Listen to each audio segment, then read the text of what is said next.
личном вооружении. В боевом расчете состоит 3 человека. Это водитель-механик, заместитель начальника расчета, он же оператор, и начальник расчета. Данный процесс может управлять.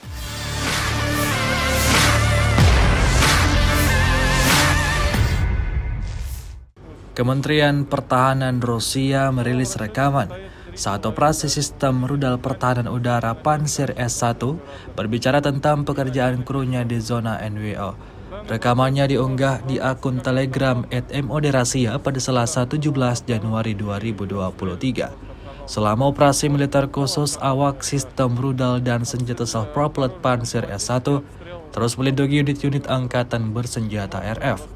Pantsir sistem misil adalah keluarga sistem misil permukaan ke udara, self-propelled jarak menengah, dan sistem artileri anti pesawat.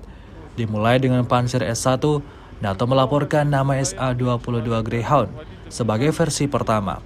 Diproduksi oleh Biro Desain Instrumen KBP Tula Rusia dan merupakan penerus Tunguska M1. Rusia melaporkan secara total 372 pesawat Ukraina dan 200 helikopter, 2.885 kendaraan udara tak berawak, 401 sistem rudal anti pesawat dieliminir sejak awal operasi khusus. Sementara itu dari kubu Kiev, Kementerian Pertahanan Ukraina melaporkan 790 tentara Rusia dieliminir dalam 24 jam terakhir.